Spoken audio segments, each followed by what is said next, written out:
الرحيم ربنا ما خلقت هذا باطلا سبحانك فقنا عذاب النار. O Lord, you have not created it in vain. You are perfect. Protect us from hellfire. First of all, I would like to thank Haj Qasim for his invitation and Brother Kumail for his efforts and those who are organizers. I will be having two lectures. The first one will be related to basic sciences, that is the work which has been done on lab animals. And the second talk will be related to the work done on human beings, and that will be related to Du'a Mashlul. First, I would like to apologize because my language may be a little bit difficult. I'll try my best to make it simple so that you can understand, inshallah, and you can ask questions after I finish my talk. There will be some graphs and figures which I'll try my best to explain, and if you have problems, still you can ask me after my talk is over. So the first series of experiments, that the slides that you are seeing here, the title, Effect of Intermittent Feeding in Animal Models of Epilepsy and Multiple Sclerosis, is related to the fact that intermittent feeding, the term that we use, is a model of fasting. Fasting, as you know, we all fast, means that we delay our next food. So first we take a sehri, and then we take an iftar, which means there is a gap between the two meals. There's a gap between the two meals. Now, it's very difficult to induce fasting in animals because animals do not pray. Even if they pray, we don't know. So what we do, we delay the diet, the next diet or meal in animals. That's the theory of intermittent feeding. It's an animal model of fasting in which we give animal one day food and one day we don't give food. Several researchers have shown that this type of protocol actually has a very protective effect on various cells of the body, including brain cells that we say neurons. And it has been shown that animals that are given fasting, their cognitive abilities are improved, their memory is improved, their aging is slow, which means that if an animal is given diet one day and fasting next day, then his aging process will be slowed to such an extent that he can live about 33% more life. So if an animal is living 100 years, he would live 133 years. And it's a very interesting fact. It protects against cancer. A lot of research has been published. So, as I said, in intermittent feeding, we give something like fasting in animals and we provide them food on animal. If you go to this website, which is PubMed, which is the largest database of medical research, and about 22 million research papers, research has started on this type of research. As you can see that over 2,000 abstracts have already been published, and a lot of research is currently going on in this. One more basic fact is that if we want to study disease in animals, we have to replicate it in such a way that it resembles human disease. For example, if you want to study epilepsy, or if you want to study stroke, or if you want to study heart attack, we have to generate an animal model of human disease in order to study. If we do not do this, we will not be able to find a cure for that disease. And as you know, mirgi ki bimari, as we say in Urdu, epilepsy, it is characterized by spontaneous recurrent seizures. The patient who has got epilepsy has got seizure, or mirgi ka daura, jisko we say in Urdu. It comes and it goes away, and this continues throughout the life. Thus, for our work, we generated an animal model of epilepsy that had similar characteristics. And so, we started this work. This is our experimental design. I need your attention. Maybe it's a little bit difficult, but I'll try my best. So first we acquire the animals. We keep the animals in animal house for about 5 days so that animals are acclimatized, they are adapted to the environment. Then we divide an animal into 2 groups. One group, which you see AL, we give them diet every day, like normal diet. But the other, which is IF, it is meant intermittent feeding. We give these animals diet on every alternate day. And they are housed in the same room. And this continues for 8 to 10 weeks until their body weight is 25% different. Then we damage their brain. We damage their brain. Why we damage their brain? Because when the brain is, a particular area of the brain is damaged, then they become epileptic. But they don't become epileptic. When we give them seizures, then there is a latent period of about 10 to 44 days. And after that, they have seizure like human beings, like a human being in epilepsy. So this period is very important. For example, there is a child. The child has got severe fever during early childhood. The brain is damaged, but the epilepsy does not occur immediately. It occurs after 2 years, 3 years. We try to replicate similar thing here. Damage the brain and wait for epilepsy to appear. And then the animal has got seizures throughout the life. Now here is an example how brain is damaged. Just see this video. This is a rat. We damage the brain. It is having continuous seizure that we call status epilepticus. It's seizing continuously. This is a continuous epileptic seizure in rat. Now when this rat, we give diazepam and stop the seizure, it will be normal for next 2-3 days, weeks, and then it will become epileptic. So now this is a continuous seizure in the rat. Now here you will see a seizure in rat which is like human epilepsy. Now this video was recorded by my student. We record them for 24 hours. And you see, look at this rat. This is having a seizure. It is just like human epilepsy. Having a seizure, and then it will become normal again. We record animals for 24 hours for 1 full year with 10 cameras. And we detect seizures. Then we study seizure characteristics. See, this is having seizure. We accurately record the timing of seizure, the severity of seizure, the time of the day when seizure comes. It's a very hard work on the part of students. So now the animal groups are those animals that were kept on normal diet throughout, those animals that were on ad libitum diet and they were converted to AF diet, IF diet at the beginning of study, those animals that were kept on IF diet throughout, and finally those animals that were IF and AL. Of course, I'm not going to show data of this group. So we classified the brain damage into different categories, severe and mild. When we say severe means we gave that continuous seizure, the video that you saw, for 3 hours, which would mean severe brain damage. And I'm apologizing because this is a graph a little bit complicated, but I would like to explain to you in an easy way that you see here. This is about 80%. These are the animals that were given ROSA or intermittent feeding, and these are the animals that were given full diet. You can see that the animals that were given intermittent feeding, they developed significantly less epileptic seizure, continuous seizure, than the animals that were given full diet. Means that when animal was given intermittent feeding, their brain was resistant to epileptic seizure. Again, this graph, you see, this is ad libitum group, the animals that received ad libitum diet or full diet, and these are the animals that were given intermittent feeding. Now you see significantly less animals became epileptic.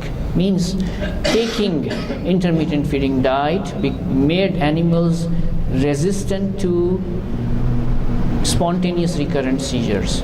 Here you can see around 60%, here you can see around like 95%. A significant less amount of epilepsy developed in those animals that were given intermittent feeding diet. This is the most important part of our work, because when the brain is damaged, as I mentioned, animals, they develop first epileptic seizure. This group is ad libitum group, and this group is the intermittent feeding group, that's the ROSA group. Look here, the first seizure occurred at about 11 days, but here it appeared at about 30 days. Means that the animals that were on ROSA or intermittent feeding, their brain developed epilepsy significantly slower than their counterparts. So which would mean here, if a person who is taking intermittent diet or intermittent feeding, delayed meal, that I'm going to come back later in my talk, his brain, if damaged, will not develop epilepsy like a person who is taking AL diet without any care, diet without any hunger. This group was hungry for one day, and then the meal was given. So their brain became less susceptible to epilepsy. And again, it's a little bit difficult slide, but I would like to make it very simple. You can see that this bar, white bar, and this hash bar, these bars in week 1, week 2, and week 3, we don't have much difference. But this black bar and gray bar, in the first week they are much higher, in the second and third week they are smaller. Now, what it means is that the brains of these animals, the white ones and the hatch ones, their brain were stable in terms of seizure frequency. Their brains were stable. But the animals that were taking normal diet like we all take, and the animals that were given ALIF diet, their brain were unstable. So the whole graph means that if a person or an animal, I would say, takes intermittent feeding diet, the brain becomes stable, less susceptible to variations. And I'm going to skip this one. So the second series of experiment we did on epilepsy was mild brain damage. Recall that earlier I mentioned that we damaged the brain for 3 hours, but now we are damaging the brain for only 1 hour. In a simple way, I can say that, let's say a person is driving a car and he had an accident. His head hits the steering wheel and there is a mild damage to the brain. He goes to the neurosurgeon or neurologist, they do an MRI and says that there is no injury. But in fact, it's not like that. The brain has been damaged, but it is not detectable in MRI or CAT scan. Now, such a person can develop epileptic seizure after 2 years, 5 years, 10 years. That's how we replicated this experiment in rats. That we damaged the brain for 1 hour, which is mild injury, and my student recorded those animals for 1 full year. You can see here, animals were recorded for 1 year before the data were analyzed. 1 full year we recorded 24 hours, and we found that these animals didn't develop epilepsy. You can see here 365 days. And these ad libitum animals, when they are brain damaged for 1 hour, they develop epilepsy by, I think, 20th day. Now this is a very significant piece of data, very important data, that inshallah, if God gives us tawfiq, we will do these experiments in human beings also. That the patients who have got accident with mild head injury, we will give them this type of diet, intermittent feeding diet, and see if they develop epilepsy or not, and we'll compare them to those who were given normal diet. Now, this is a significant piece of evidence that it slows down the... Now, in order to prove that really it works or not, there's another way of doing it. What we did was we took those animals who were AL animals, as you see here. Now these AL animals, they were on AL diet. We recorded their seizures frequency. As you see, SRS means spontaneous recurrent seizure. And for 4 weeks, we switched over them to IF diet. So these animals here, they were getting normal diet, they were switched over to IF diet, and then they were again switched over to normal diet to see what happens to these animals. We found, as you can see, the frequency of seizure, the number of seizure occurring per day were significantly reduced. You can see this is the difference, that here it is about 10, here is about more than 20. And there was no difference between their duration of seizures. We found that there was no difference between the severity of seizures. And again here you can see that the seizure frequency was reduced during intermittent feeding period, which means when these animals were kept on ROSA or fasting diet, their seizure frequency came down.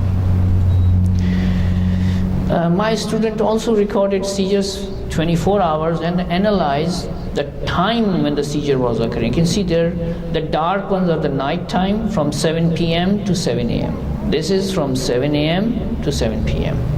Now you can see here that the animals when they were on AL diet, the seizure was showing some variation.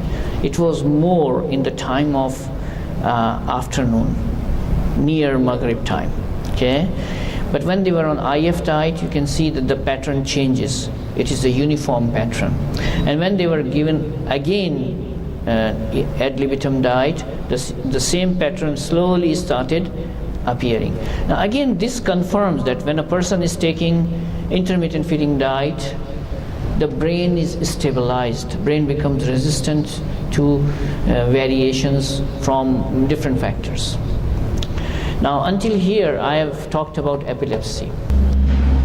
Okay, so I'll move to the next topic.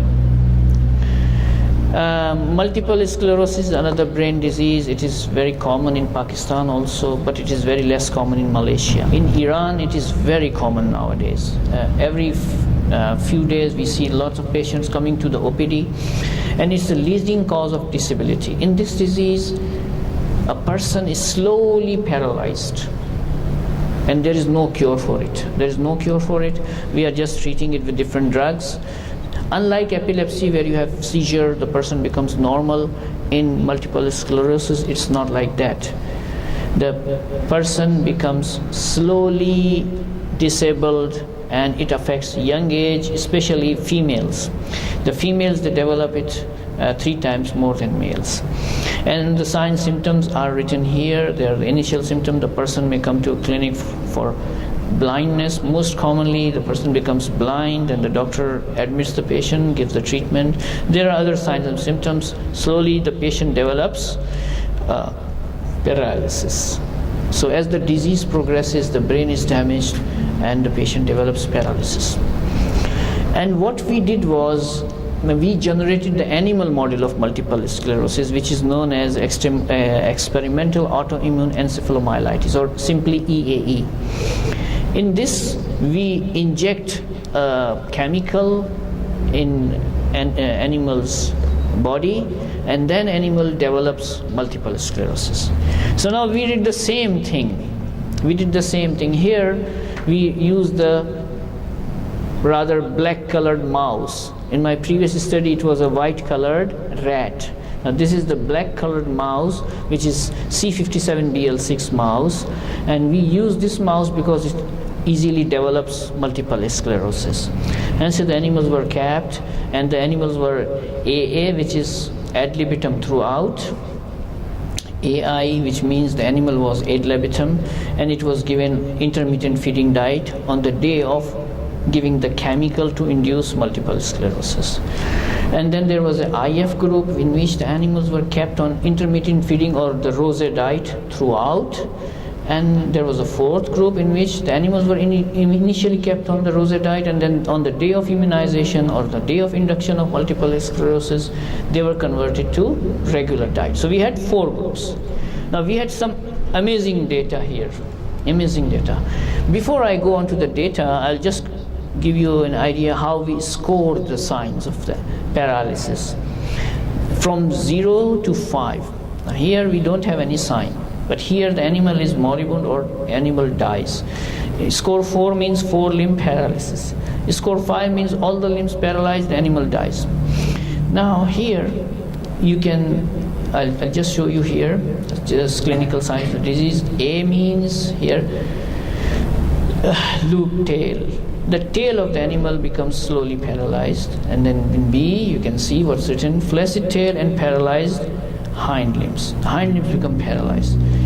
In C, the flaccid tail and paralyzed hind and forelimbs are paralyzed, and in D, the animal has flaccid tail and weakness of hind limbs. Now, just see this graph, which is very interesting. This is the animal that was given regular diet, daily diet, okay, no rosa.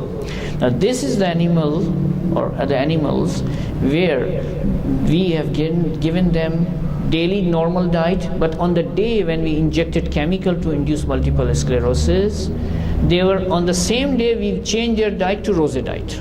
So on the day when we damaged their body or brain or immune system, we gave this animal from here intermittent feeding. So on this day he was having food, on in this day he was not having food. This day food, this.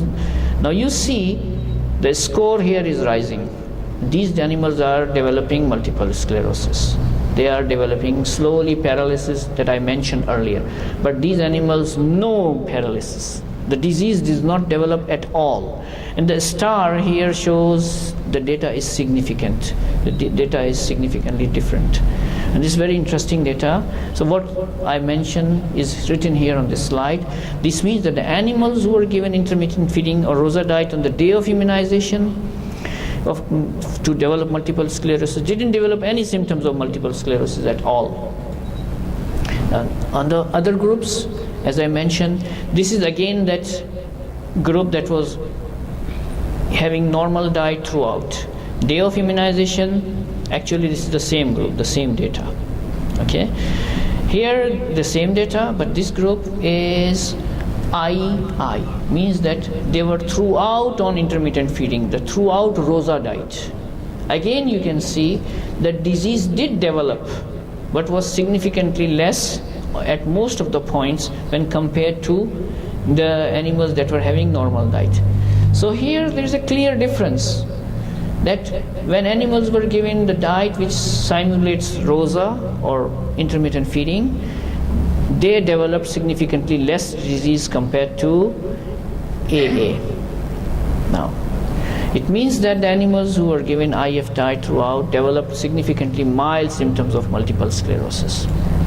And this is our last slide of this series of experiments, which says that AL and IA. So these animals were on intermittent feeding diet until this point.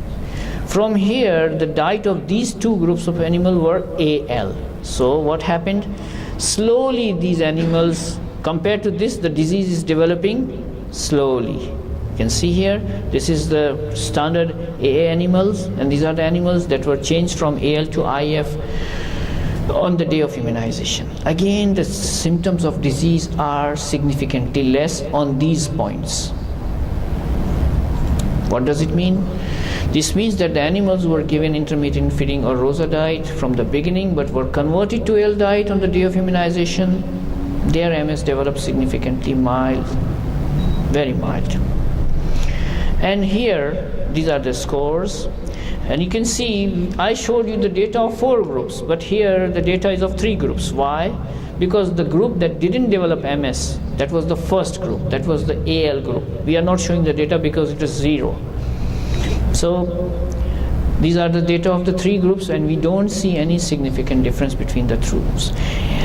In another series of experiments on the same animals, what we did was, we took the serum of the blood of the animals and we checked one chemical. This chemical is IL-6, interleukin 6.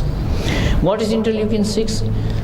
It's a chemical that shows the level of inflammation in the body.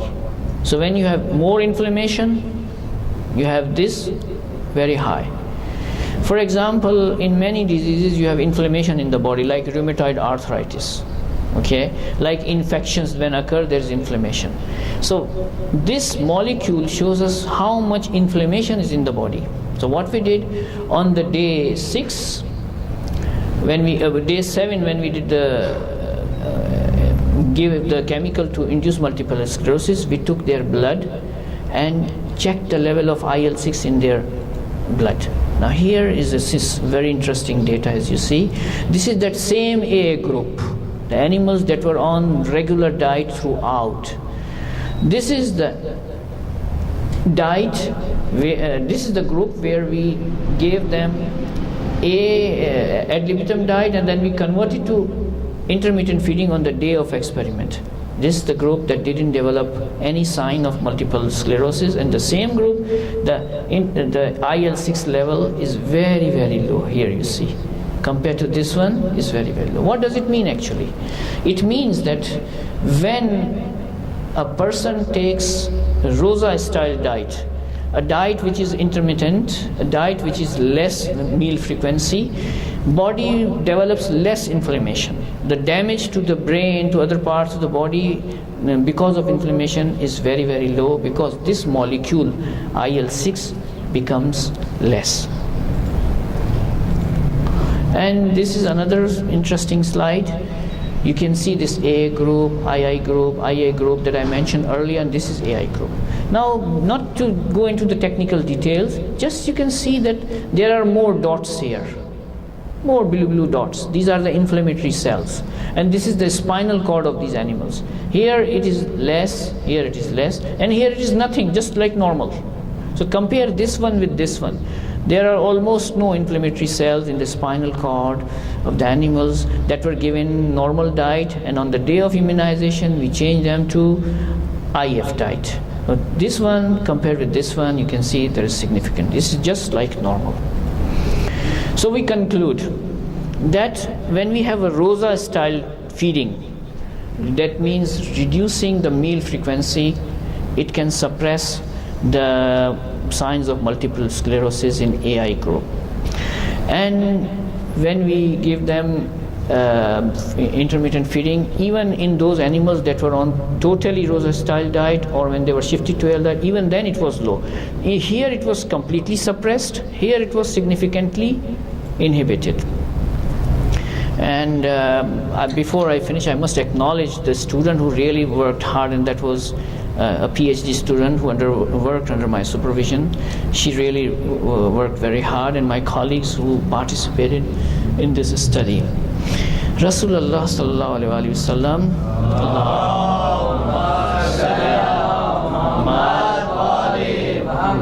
has said that hunger and disease cannot coexist together. This was said about 1400 years ago. And now various researchers have shown that this is really true. When meal frequency is reduced and when hunger exists, disease symptoms and disease pathology can be suppressed. Not only that, several other factors can be brought to normal by reducing the meal frequency. Imam Riza alayhi salam,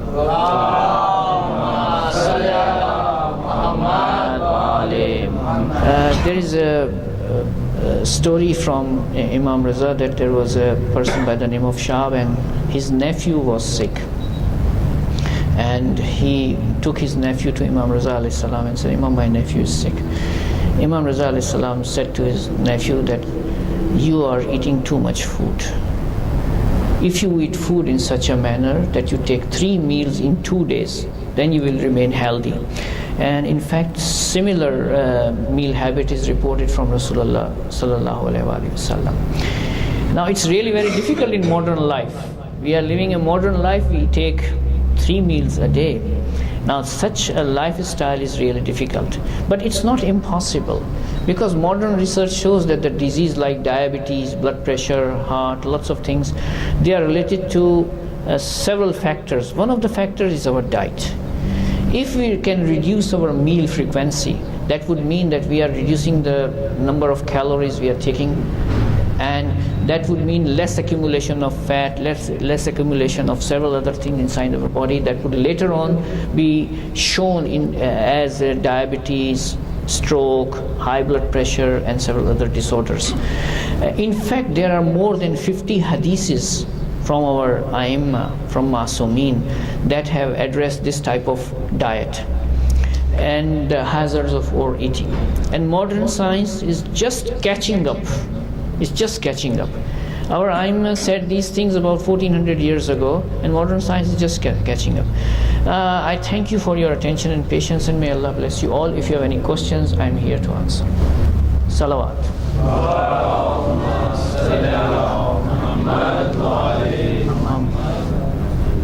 Yes.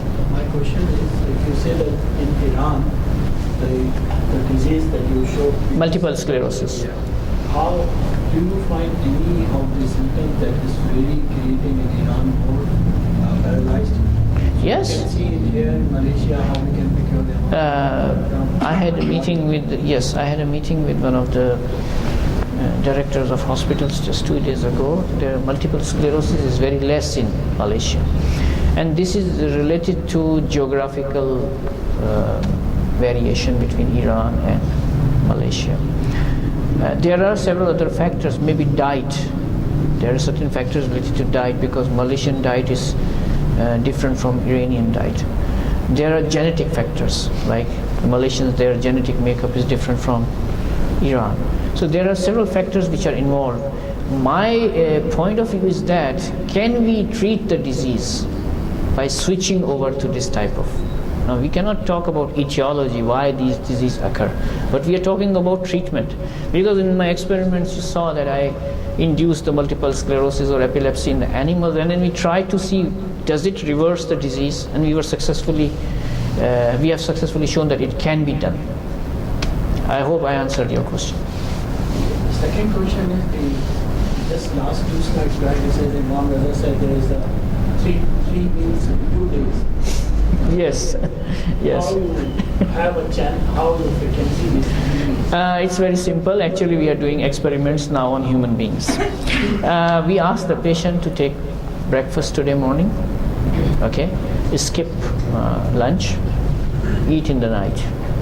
Next day, skip breakfast and take the lunch. That makes 3 meals in 2 days. We call it skip 1 meal protocol. We call it, Imam Raza said about 1400 years ago, we are saying it is skip 1 meal protocol. And but it's very difficult actually. It's very difficult. Because patients, it's very difficult to control. When patient goes home, we don't know if he's eating or not. But we have certain tests we can detect if the patient is not following our instructions. Yes? I have a question. You showed that some of the mice were brain damaged. So, are we allowed to use animals or rather torture animals in Islam? Well, the animal research is being done all over the world. We are not supposed to torture the animals without any intention. The intention here is to cure a human disease. And all our mujtahids, they allow these types of experiments. When we design a study, we take the permission from ethical committee. The ethical committee looks at the proposal, he invites the project director, and he has to give an explanation that I'm going to use this much number of animals, I'm going to keep them like that, I'm going to use them to find a cure for a disease or to study the mechanism of a disease or to prevent a disease. And then the permission is given. So animals can be used for studying a human disease and finding a cure. In fact, in Iran now the permission has been granted to do cloning, cloning, in vitro fertilization, brain death, cadaver organ donation. Lots of studies have been, alhamdulillah. Yes. I have a question. You mentioned that mice are used for the experiments. How credible is the data for human? How credible is it for human replica? Yeah. We use mice and rats because their brain and their body makeup is similar to human beings, near to human beings. Of course, we want to use, we can use monkeys, but it's difficult. So usually the first research is done on mice and rats. And the results, if they are valid, then other species can be studied. My second question regarding the data is that when you design your experiments, you had the feeding patterns were predefined, But if you were to apply it to a human, let's say a person develops epilepsy or multiple sclerosis, whatever, later on in his life, can the feeding pattern which will be adopted by that patient after the disease is developed, will it be effective? Because in your experiment, the feeding pattern was developed before the seizure or epileptic brain damage. But in practical scenario, if any person undergoes epilepsy or whatever, he will try to obtain a cure after he has. Then is your experiment will be valid for that? Actually, I would like to show you the data which says that the feeding pattern was adapted after the disease was induced. Here is the data. If you can see this slide, here the disease was induced and the IF pattern was taken after the disease was induced. And here is the significant results. So I'm already answering your question. Yeah, I want to clear my question further. The effects, after the effects have been significantly noted, let's say if you were to do a change in feeding pattern after that big graph, the curve, can it correct that seizure? I mean, a sick rat or a sick patient, sure, it after can. the symptoms have significantly been Sure, it can. But I think, is this data valid for that same question? Or Yeah, here is a complementary data. You can see here that look here, this this is IF, or as you say, the complete rosa diet. Yes. Now here, even if the disease is induced here, the symptoms did develop with delay. The disease process was slowed down, and it appeared significantly less compared to the group that was having the disease on the normal diet. Answering your question, that this data shows that even if the disease is induced and the animal is on IF diet, itself the IF diet suppresses the appearance of symptoms. Okay?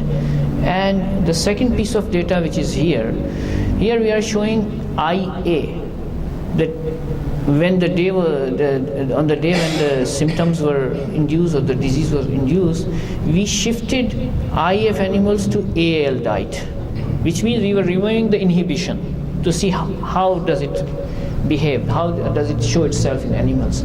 And you can see here that when IF diet was removed, the animals slowly reverted to those animals that were given full AL diet. Taken together, all this data shows that even when the pathogenesis, the disease process has occurred, as you mentioned, IF diet is still able to suppress the disease. still able to suppress or cure it as well?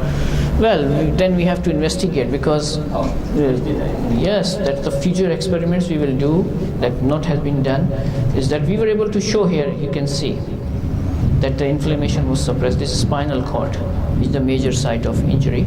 The inflammation was suppressed. Now we need to do experiments in humans to prove all this. This type of research is not so difficult, because we are not going to give any drug to the human being. We are just changing the diet pattern. So, from the ethical point of view, giving such a treatment to humans, asking them to delay their diet or skip one meal protocol, as Imam Riza alayhi salam says, Allahumma salli ala Muhammad wa can significantly affect the appearance of disease. Yes, any other questions? So what quantity do you suggest for the humans in the intermittent feed? It's real. Like it's the same quantity with the regular feeding is done, or It's a little bit difficult. We are working with patients. When we first designed this study 3 years ago, the patient says we cannot take this. We have a normal life, we have to go for work. How can we take this diet? So then we developed a patient education program, that we educate the patient, we show the patient this type of data, that, well, do you like to have this disease throughout your life and get paralyzed, or do you adopt this course of lifestyle that's reducing your meal frequency, and then you may become normal, or your disease process will be significantly slowed. Then we were able to convince the patients. So right now it's in the process, and we hope our first data will be coming out after 2 years at least, because such type of experiments are difficult, the patients are difficult to recruit. Answering your question directly, the protocol will be something like this, the easy protocol. The patient will be asked to take breakfast between 8 to 9 a.m. in the morning, and the second meal will be again 8 to 9 a.m. in the night. That will be the easiest protocol. But then can he have whatever he can? Sure. He can have water. He can have apple juice or orange juice. He can have that. What's the theory behind this? When we keep the animal hungry, actually we are inducing several growth factors in his brain that would induce brain repair. Because the brain is damaged in multiple sclerosis, the brain is damaged in epilepsy. When we keep animal in a hunger state, the brain starts secreting certain chemicals that lead to neuronal repair. That neuronal repair would cure the disease. No drug can do it. Okay. Any other questions? Yes. As for the fasting diet, you said that we should reduce our meal in such a quantity that our brain gets stronger to fight all these diseases. So what if our activities are more and we need more food for our body? So how do you can do that? Okay. The first thing is that this type of protocol does not work for children, the children who are in developmental age. So we don't apply this type of protocol in children because their bodies are developing. Okay, so they are out of it. The second is that in an adult, when we ask them and they have physical activity, we put certain exceptions. Like somebody has more physical activity, he will have more hunger. Remember the hadith of Rasulullah says hunger and disease cannot coexist together. Usually we see that in many diseases hunger is suppressed. The patient does not feel like eating, which means there is a disease. So when you have more physical activity, you are allowed to take food. But then again, Mawla Ali says, Allahumma salli ala Muhammad.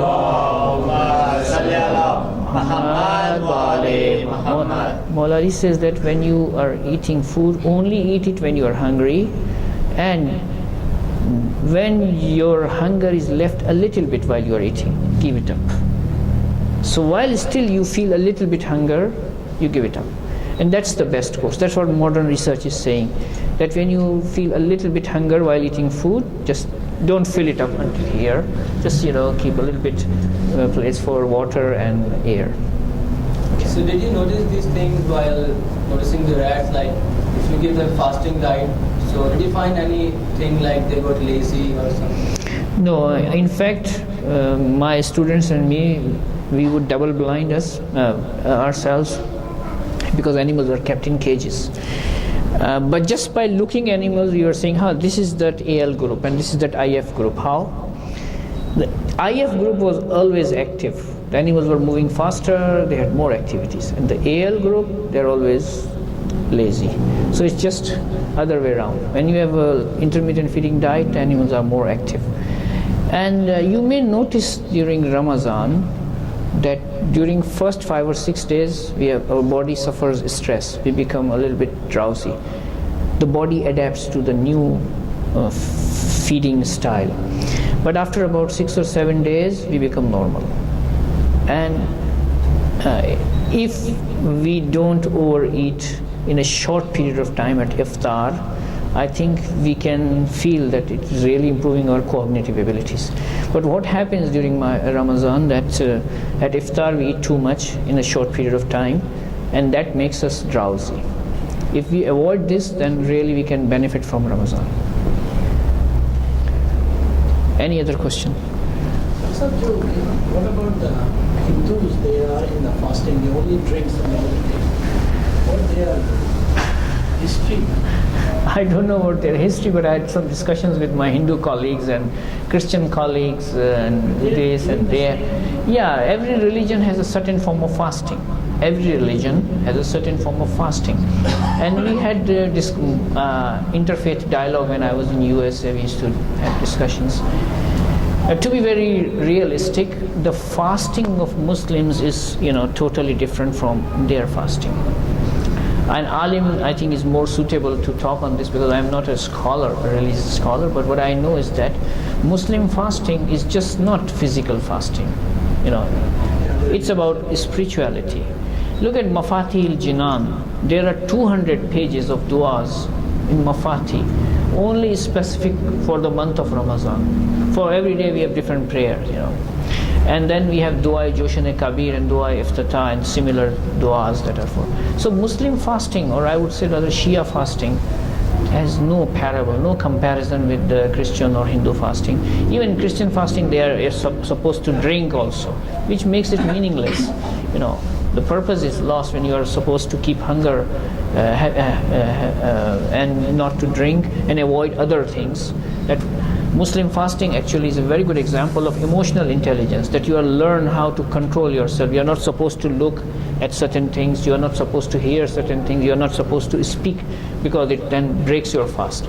So actually it's a good training for, as a neuroscientist I would say you are actually training your brain, sensory system, motor system, everything, it's a complete program. So there is no comparison of Islamic fasting with Hindu or Christian fasting. So now the more and more research come out, more and more diseases are coming up. Right?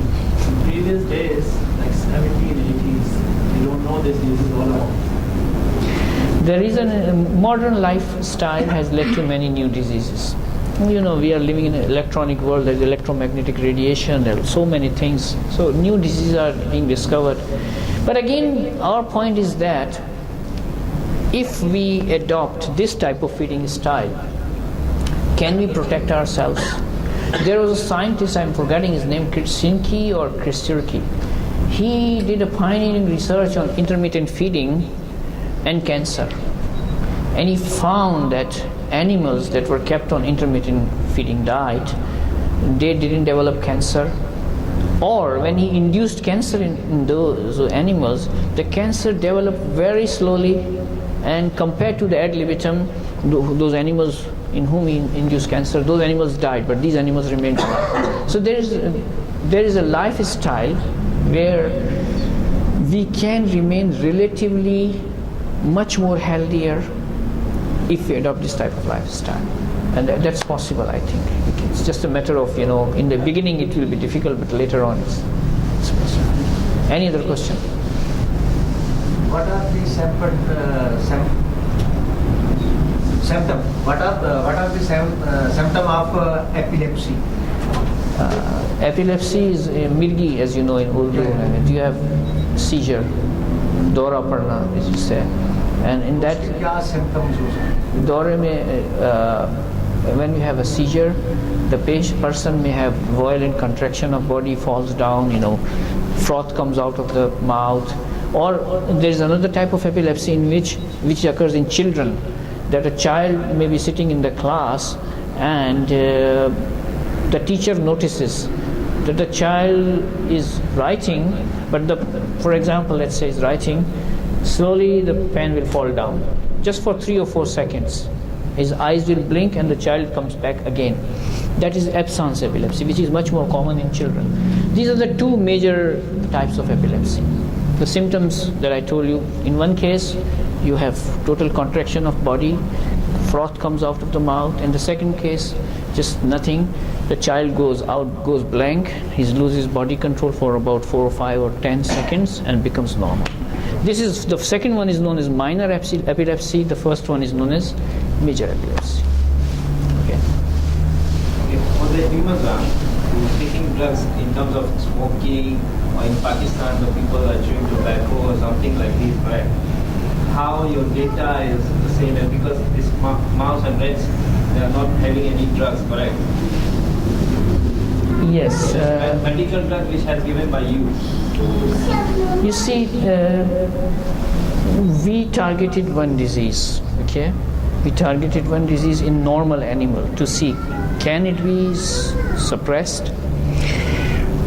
When we recruit patients for the same study, we will exclude the patients who are smoking, who have diabetes, in order to see whether this one is working or not. This is how the clinical study is done. Okay. Now to answer your question or give a comment, yes, people take a lot of tobacco. They have different lifestyle. A lot of people smoking too much. Unfortunately, yes, they are smoking. Yeah, and smoking itself leads to several diseases, as you know, cancer. So, a person who is smoking and probably, having caloristically diet, let's say talk like this, maybe there's a chance that he will develop cancer a little bit later, but he would develop definitely. Calorie restriction would protect his DNA, his genes. It has been shown that calorically restricted diet protects the DNA, the genes of a person. Okay. Any other question? If not, then we can take a break, and then after prayer, or it's about 6:30 when the time of prayer is about 7:10. 7:20. So okay, if Alhaj Qasim says that I stop, I'll stop, and we will have a break, and we'll have some snacks, and then we'll go for prayers, and after prayer we'll talk about Dua Mashlul, inshallah. Can you say salawat, please? Allahumma salli ala Muhammad wa ali Muhammad. Rabbana ma khalaqna hadha batila subhanaka. Oh Lord, you have not created this way. You are perfect, protect us from hellfire. Now the second talk will be related to not mice and rats, but to human beings. Stress. This work which I'm going to talk today has already been done. One of my MSc students, she did this as a part of her thesis. It was really very difficult. As I'm talking to you, I know the difficulties we went through while designing the study and getting it done in a medical ward. It was a very tough job. And another student is currently working on a dua of Imam Zainul Abidin. So again, I would say apologies to you if certain terminologies are difficult. I'll try to make them simple as much as I can, and you can ask questions after my talk is over. So this study, as the title says, the effect of Dua Mashlul on parameters of acute stress in patients undergoing major surgery, and finally we'll discuss the recipe for healthy brain. Now if you go to the PubMed website, this is the website which is the largest database of NIH, and it has got 22 million papers.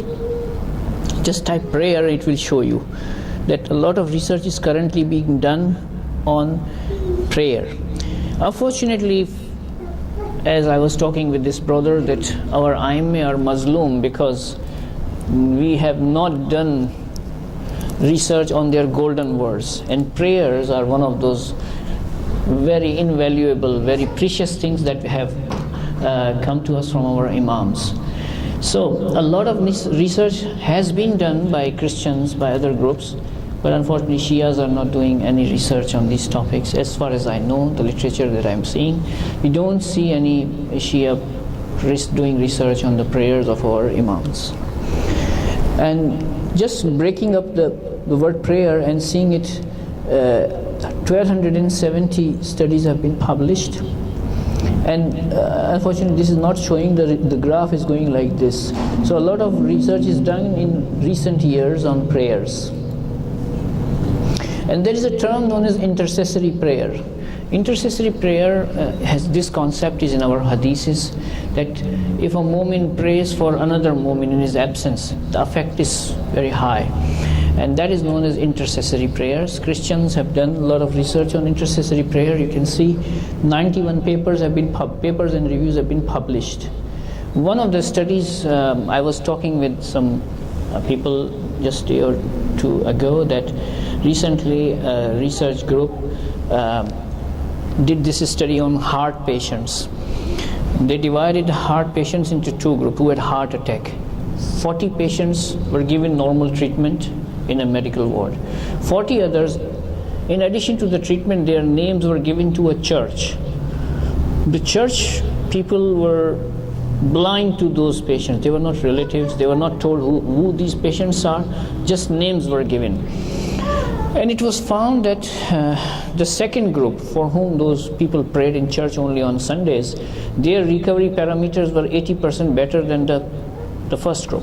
This means that the prayer, intercessory prayer, had an effect on their recovery. Now we have several prayers.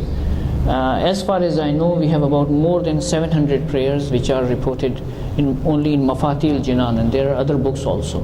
So a lot of research needs to be done on the effect of prayers.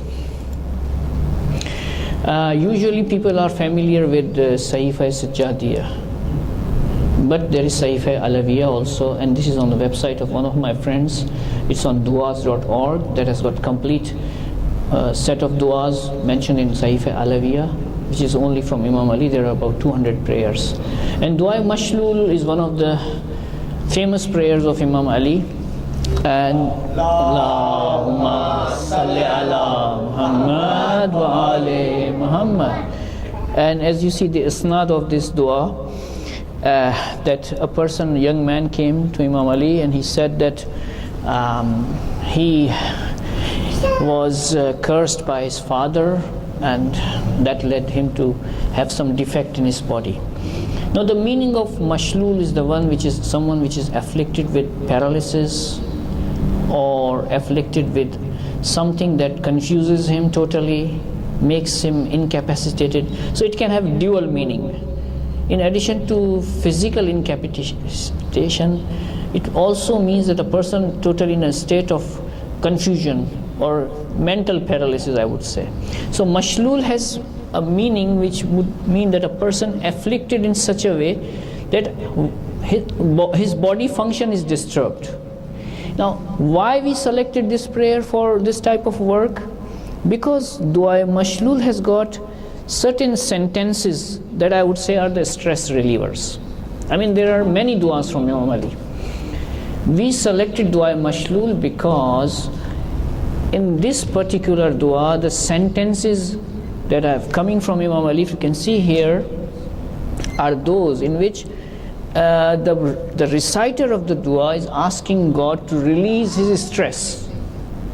And that's the theory behind selection of this dua for our MSc thesis work, that we have to bring up a solid reason. For example, you see here it says, "Oh, you who did restore Yusuf to Yaqub."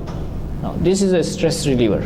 "Oh, you who did save Flush from drowning, or Nuh from drowning." Now these are the stress reliever sentences, Luqman, Yahya. And so this means that Dua Mashlul was selected because from medical point of view, there are several sentences in dua that were presumed to be a stress reliever. Now, one can ask me, well, what about Dua Kumail? Isn't Dua Kumail a stress reliever? Yes, it is, no doubt. But Dua Kumail addresses another type of stress, the stress of sin. You talk to God and then you make a tawbah and then you ask God for help. But in Dua Mashlul, in addition to that, you're talking to God to relieve stress that is resulted from physical affliction, some bala, some problem. So it targets a different type of stress. Now this is the real title of my student. Before I go further, I would like to say a few words about stress. According to WHO, stress is a major disease, very common disease. By 2020, after about 8 years, it will be the most common disease of the world. As human population is increasing, competition is increasing, and lots of other factors contribute to stress. And now research has shown whatever diseases that you are seeing in this slide, stress is a player in these diseases. Every third prescription written in United States and Europe is because of a psychiatric illness, insomnia, anxiety, stress. So stress is very common, and that's the importance of our problem. That why we did study patients with acute stress, because this stress is common, but it is not treated. Imagine patient comes to a ward, tomorrow undergoing major surgery, but there is no one to release the stress of patients. Our idea was that can we intervene give a protocol to reduce the stress of patient before surgery. Can we do it? How can we do it? So this is the way we designed the study, keeping in view the importance of the problem that acute stress is very common in patients undergoing major surgery next day. Initially, to be very honest, I selected only patients who were undergoing heart surgery. My student, our thesis title initially was on heart surgery, but unfortunately we couldn't find female patients because my student belonged to a religious family and she didn't want to do work on male patients. So for 1 year, our experiments resulted in only 8 patients. And so MSc thesis, because the time is limited, we were then forced to change the title of our thesis and come up with another title, major surgery. It would mean that she would then be able to study with female patients undergoing major surgery, including heart surgery. And so that's how we completed our thesis work in about 2.5 years. So moving further, you can see here that people from different religion, they have certain practices. Every religion has prayer. Every major religion, people pray. Now the way they pray, the words they select are different, but prayer is common in almost all religions. And so it says that 60% of people pray at least once a day. Now this doesn't mean praying in a formal way. It means that praying in an informal way, praying inside your heart. And this too has an effect. And there is a growing evidence that people who pray and communicate with God, they are able to manage their stress. Over 1,000 papers have been published on this fact, that people who are religious, who pray, they are less subjected to depression, anxiety, stress, insomnia. They tend to have a normal, healthy life because they pray. And it's what modern research is saying. So religious experiences, as it says, depression, anxiety, and other stress layer. And it is a common religious activity all over the world. Even people who do not believe in God, even people who do not believe in God, subconsciously they do pray. But they don't know to whom they are praying. They do pray. And so it has certain it has certain physiological effects.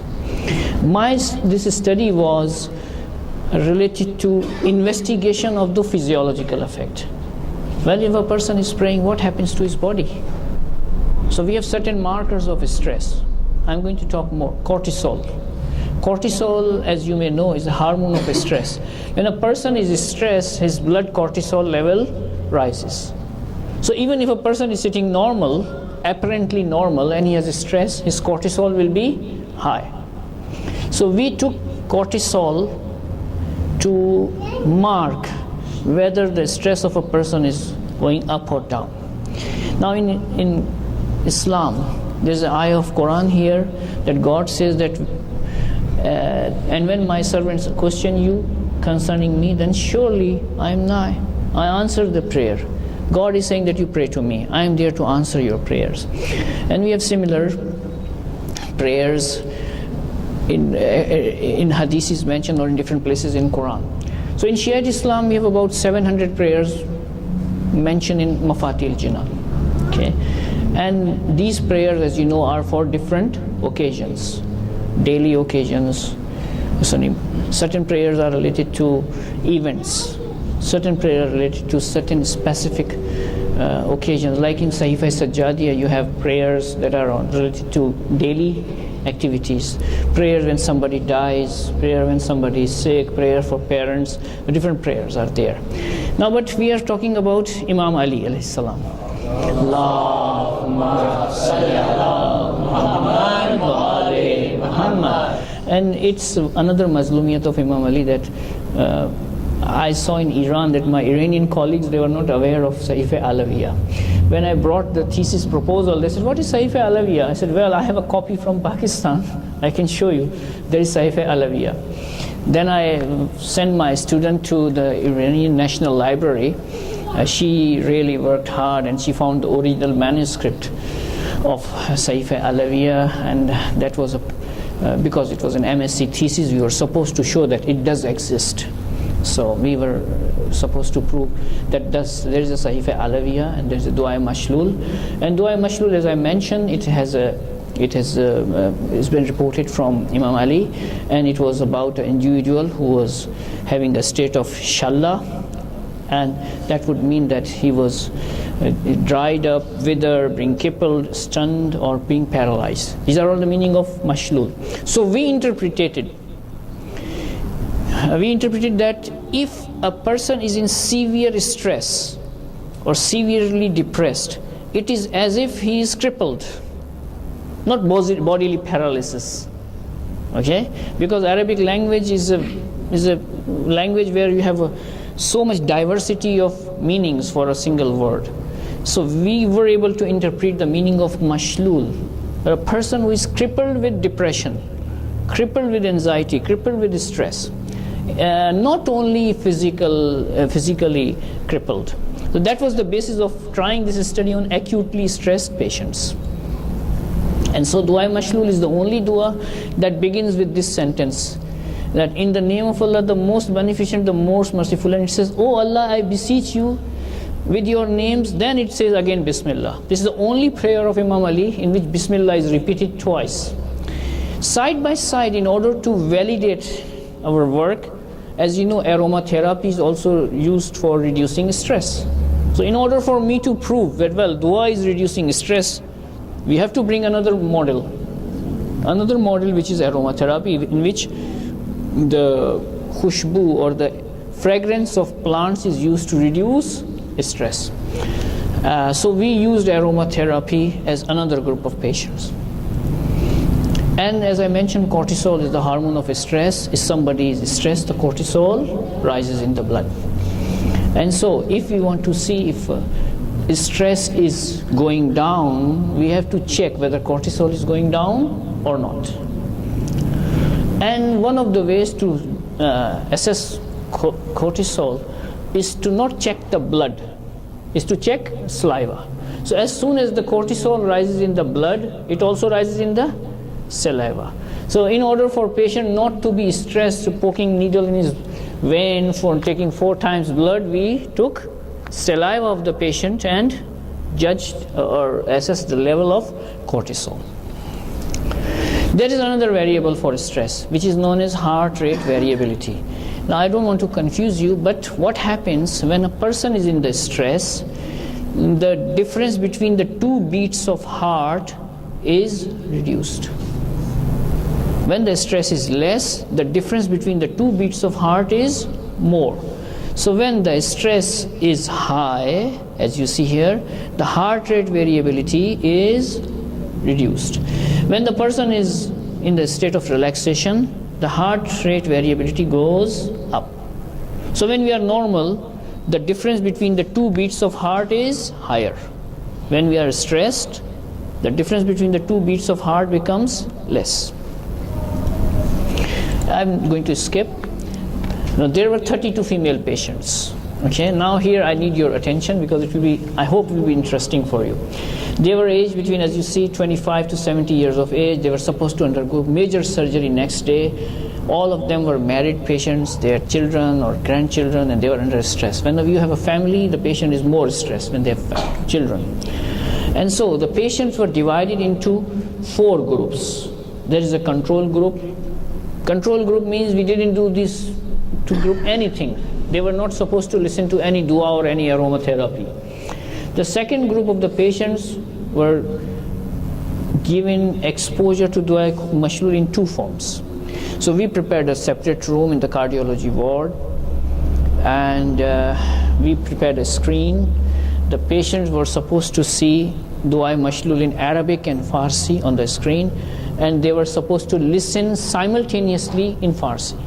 So the dua mashlul was shown to them in 2 forms, by eyes and by their ears, in order to make sure that they hear the dua and they understand the dua. That was the second group. The third group was aromatherapy, in which we put this device. You see here this device? We put the rose oil there, and it evaporated slowly in the air. So patient was having an aroma of rose oil in the room. It was a small room. The duration was the same as the duration of Dua Mashlul, which was 30 minutes. So the patients had an aromatherapy session for 30 minutes. And the fourth group was Dua plus aromatherapy, to see whether if we have a combined effect higher than individual effects of these two. So the patients were simultaneously seeing the Dua, listening to Dua, and they were having the aromatherapy together. So for all the groups, we have intervention. Now, very interesting point, the intervention started at 4:15 p.m. and ended at 4:45. It was fixed. Why it was fixed? My student really had hard time. She used to cry several times that, Dr. Haidari, it is so tough. But I used to say him that you be patient, your experiment will be successful. The reason that this was kept exactly at that time was the circadian rhythm, the clock which exists in our body. In every animal system, even in bacteria, there is a clock which controls the various functions of the body over 24 hours of time. So if you are kept in a cave and shut off from whole world, then your body exactly knows what time it is. There's an internal clock. Now that internal clock leads to changes in hormonal level, especially cortisol. So in order to avoid that variation, the patients were given intervention exactly at the same time when the experiment was done. Otherwise it will induce a variation. So we had a room in cardiology department, and the patient was brought and the experiment was done. Now I need your attention. This is the experimental protocol, and it's very interesting. My student would go in the ward in the morning, and she will select the patient. She will assess the psychological status of the patient. There were some questionnaire which I'm going to mention, and then at about after 1 p.m. she would put the Holter in her heart, Holter monitor. The Holter monitor was attached for the heart rate variability assessment. This was attached. Then at about 4 o'clock, the patient was brought into the room where we would do the experiment, and then we will do the psychological assessment, life event stress scale, depression, anxiety stress scale, Spielberger's straight right engine tree. These are the 3 psychological assessments that we would do. These are the questions that we would ask the patient to judge the level of stress. And by these 3 assessments, we would know how much stress the patient has. Okay, that was very important for us to know how much stress the patient had. Now she would do very intelligently in this period of time. And from here, before we start the intervention, she will take a assessment of, she take a sample of salivary cortisol. She will take it and keep it in a place where we would later on do the assessment of cortisol. And then there were 4 groups. As I said, control group, the patient would sit for half an hour, we will do nothing, just patient is sitting. In the case of Dua Mashlul group, we will start Dua Mashlul for half an hour. In case of aromatherapy, we would do aromatherapy for half an hour. In case of Dua Mashlul plus aromatherapy, we will do half an hour, both of them. Now here, when this session is finished, she will again take the cortisol from patient's saliva. Then after 10 hours again, then after about 25 minutes again. So we will take 4 levels of saliva, 4 samples of saliva, for cortisol assessment, which was very important. And immediately after that, 10 minutes after that, we will take psychological assessment. We'll compare STAI pre, you see here, and STAI post, which means the state of stress before the experiment and the state of stress after the experiment.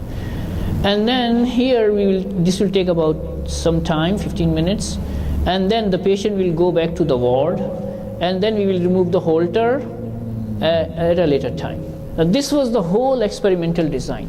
Really a very difficult experiment, because the student had to rush over from morning to evening, and many times it happened that the patient, when he's brought in the room, the patient coming from a village will say, "I'm sorry, I'm going back. I'm not cooperating.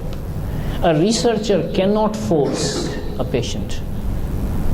Sorry, we have this protocol for Helsinki, which says that a researcher has no right to force a patient. If the patient says, I'm not cooperating, well, say, thank you very much. You are not supposed to force the patient.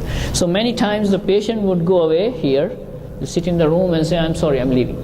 So the whole experiment, the thing Holter was done, the first salivary cortisol measurement was done, all effort was wasted. It was really very difficult.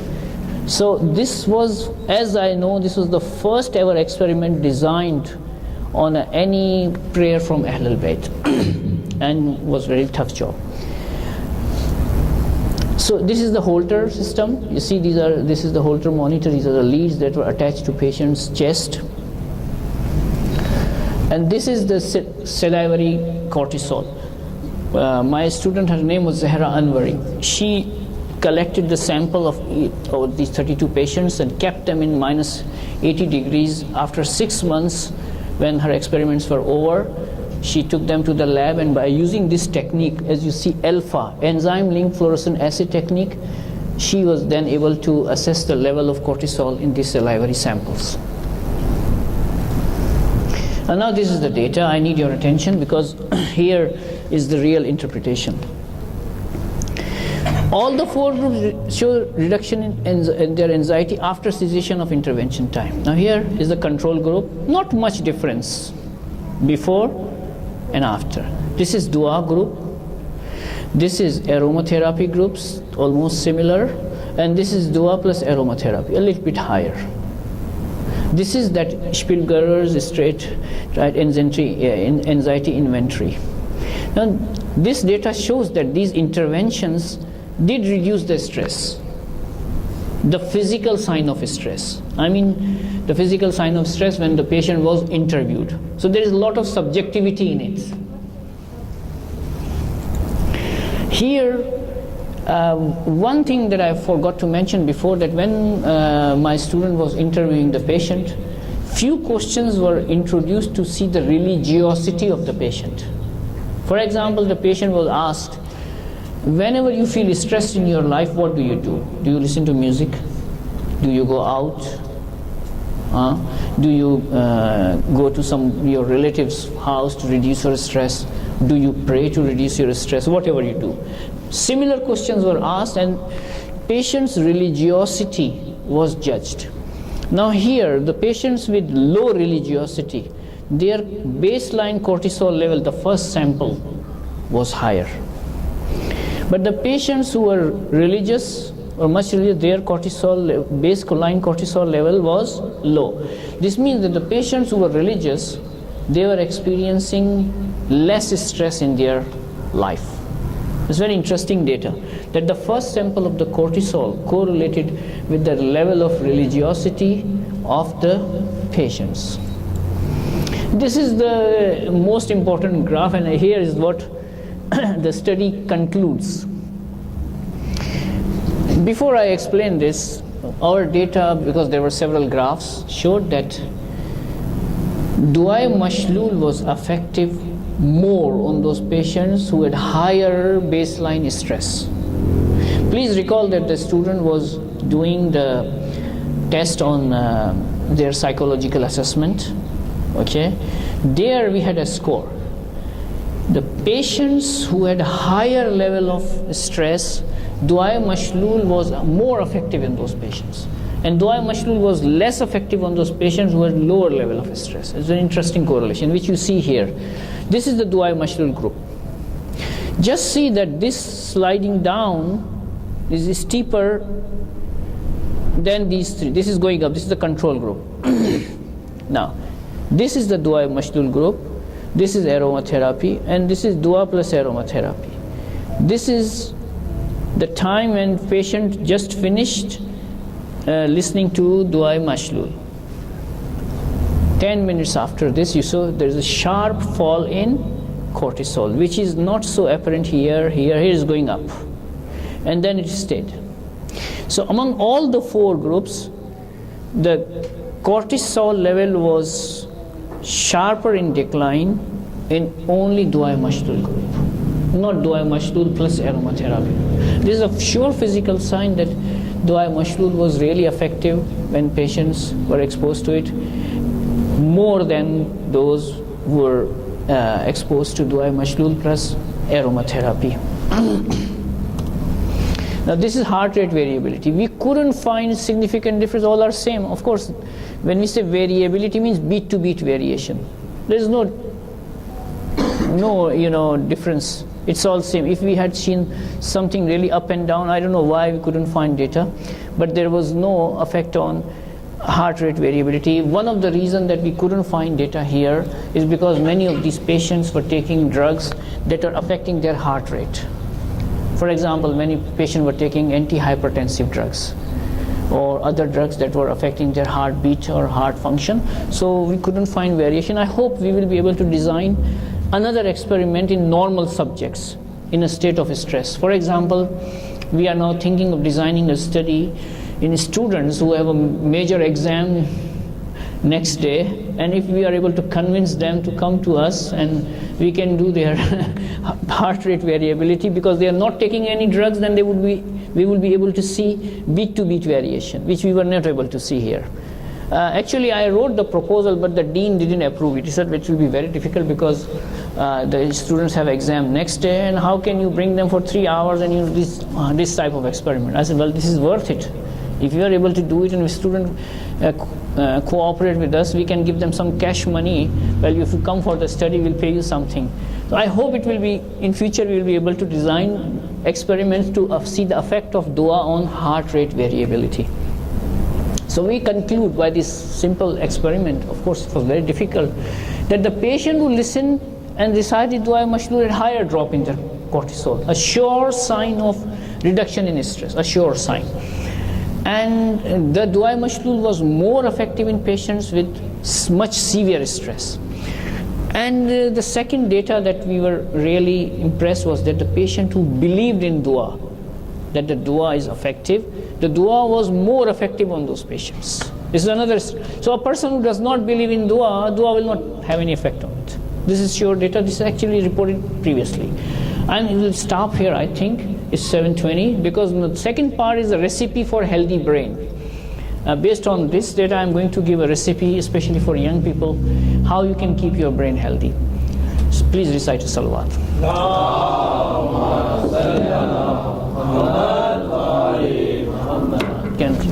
If you have any questions on this one, you can ask me, please. Any questions? We will continue after prayers. Why was it that the dua and the aromatherapy, the result was, okay, so I'm listening to dua, okay, only dua.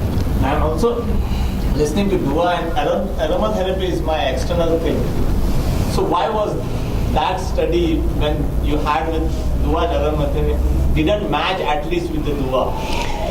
The reason, there are several reasons. We discussed with our student and other faculty members who were involved. Maybe the reason is that when you have aromatherapy, it creates a distraction, because the patient is having an aroma of gulab. We use the gulab flower. That's Gul Muhammadi, or said in Iran. So when there is an aroma in the air, the patient is probably, we think, distracted to listen to dua. So the effect of dua became less because of aromatherapy. That's the reason, that when the patient is seeing a dua on the screen, is listening, and then he have a puff of aroma, the patient's attention towards dua was reduced, and there's a smell, so he would miss something.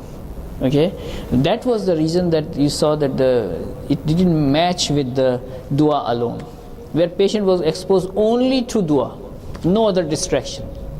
Actually, we made the room in such a way, there were beautiful sceneries, the patient was totally isolated from the environment, the chair was very soft and long chair, so the patient does feel totally comfortable. Now in that case, when the patient is totally relaxed, if you create another stimulus, the patient will be easily distracted. See? So that's why when you have aromatherapy with dua, we believe that the patient was distracted by aromatherapy. All the 32 patients were in the same room at the same time? No. It was done.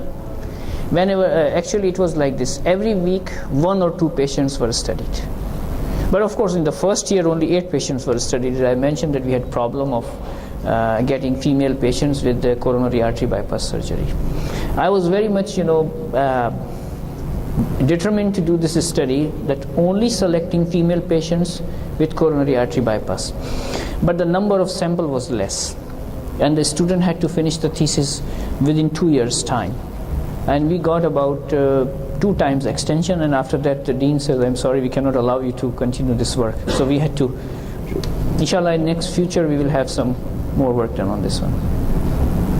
It seems very easy, but it's really difficult to do such type of study. Any other question before we have namaz? Yes. Okay, I'll tell you one thing, that another student is right now working. She's a nursing MSc student. We picked up a dua from Sahifa Sajjadiyah. There's this dua in Sahifa Sajjadiyah from Imam Zainul Abidin. There's a dua to be recited in a state of sickness. So when you are sick, you are supposed to recite this dua of Imam Zainul Abidin, which is only 2-page dua, very short dua. You can finish in about 7 minutes. So one of the student is working right now. We have about 12 or 13 samples until I came here. She will take about 80 samples. She is working only with female patients who will undergo breast surgery for breast cancer. That induces a lot of stress on these patients. Okay, so she is working only with female patients who will undergo breast surgery for breast cancer, and she will give them dua. In this case, it is different. It is through MP3 player. She will go in the ward, first interview the patient with the same stress battery that you saw here, and then she would give earphones, and the patient would listen to the Arabic as well as the Farsi translation of Imam Zainul Abidin's dua when he was sick. And then after that we will give some time to the patients, about 1 hour time, and then she will again do the stress assessment. Then the patient will go surgery next day. After recovery, when the patient is going to be discharged, she will then again do the stress assessment to see how much the effect of dua has lasted in these patients. But this one is a little bit easier because there is no cortisol or heart rate variability, just psychological assessment. But the study that was done before was really very difficult. Right now we are working on this one. Any other question? Yes. So you said that as time increases, the rate of stress also increases because after the exam, I think you explained. So was the surgery also scheduled on the same time for all of the 32 patients? Yes. Because the patient, the operation theater has a fixed schedule for heart patients or general surgery patients. As you saw, that the patients were assessed exactly at the same time because of the circadian rhythm I told you, the body clock, that induces changes in cortisol levels. Okay, so as Qasim Bhai says that now it's time for namaz. After namaz, inshallah, we'll continue with this.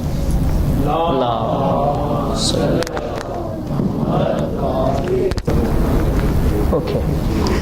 Bismillahirrahmanirrahim. Let's continue from where we stopped. So we concluded that Dua-e Mashlul reduced the cortisol more than the Dua-e Mashlul plus aromatherapy combined. And some brother asked the question, what was the reason? And I said that the aromatherapy was actually distracting the patient from paying attention to Dua-e Mashlul. This is the first ever data. As I mentioned, this is the first ever data on any dua from Ahlul Bayt in the world. Inshallah, we are going to publish this study in an international journal very soon. My student got married recently, and she's going to have a child very soon. So after that, inshallah, she will write the paper and we are going to publish. And the second point that you see here is that the patient who believed in dua, the patient who believed in dua are more religious, and the cortisol level came down in them more faster, and their stress came down more than others, which means that the people who believe in dua or are more religious, their stress is more intervention, can be modified with dua. So now human identity is because of the brain. Here is a recipe. Brother Kumail told me that, Dr. Mohsin, you have to talk on a subject that would be interesting for common public and not in a scientific language. So in this slide you see the picture of brain.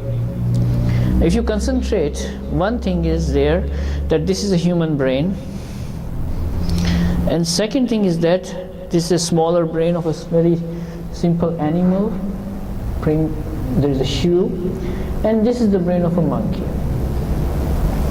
Just a comment that people who say that, like Darwin said that human being has evolved from monkey, this is just a scientifically illogical conclusion, because human brain is so complicated. There is no way near to the monkey brain. It's just by seeing the picture you can make a conclusion. This is the relative size. So our physiologically, when we say I am a human being, what makes me human? There can be other interpretations, but physiologically, from the point of view of having a body with all the organs, the most important organ is the brain, which makes us human being. So if you say elephant is different than human being because the body size is bigger, or a whale fish, the body size is much bigger than human being. But what makes a human being a human, in spite of the fact that the body of an elephant is much larger and whale much more larger, it's the brain. Because the number of cells in brain, the way they are organized, leads to identity of a particular animal. I'm going to talk more on this. Human brain, as you know, human brain is a supercomputer made by God. Now I'm going to prove this statement. Why is a supercomputer? No scientist until today has been ever able to calculate the memory storage of human brain. It's not possible, and there are several reasons for it. One of the reasons is that in this laptop computer or other computer similar to it, when we process some information or we store some information, the circuit is fixed here. But in human brain, it's not like that. In human brain, the circuit changes with the experience. The circuit changes with the experience. Means what? I am visiting Al Muwaddat Center today. I see all this in the environment for the first time. I see new faces. Now this information is going in my brain. When I am going to sleep, new circuits will be formed in the brain which will encode the new information. When we say new circuits will form, means the structure of the brain will change. The cells communication will change. This does not happen in a laptop where the structure is fixed already. So it's a supercomputer and it records everything. And this slide shows that it controls various functions of the body. It is involved in analyzing, making choices, planning. Everything is there in the brain. Ideas, brain is the physical seat of ideas. It's proven beyond doubt now. Okay, so whenever you say Shaitan or Rahman, or we have several hadiths which mention that Shaitan comes to you, where does it manifest? Mostly the idea comes here in the brain. The good idea comes in the brain. There are certain areas of the brain that process this information, evil information, good information. So brain is a supercomputer created by God. Now the question is, does brain recognize God? There are two scientists, Fingal Curtis and Fingal Curtis. They published an article in 2009 and they said brain is hardwired to have religious experience, irrespective of the fact that a person is born a Christian, a Jew, a Muslim. Brain is hardwired in such a way that it can have a religious experience. Like this laptop or other computers, the motherboard, the circuitry has been made to have certain software to work on it. I'm not a computer specialist, but what I understand is that there is certain hardwiring that allows it to function, the software to work. Similarly, brain is hardwired in such a way that it can have a religious experience. The question is how it is done. Who does it? So even a person who does not believe in God would think for a while how a brain can have a religious experience, irrespective of culture. This is a slide which shows that Imam Sadiq alayhi salam,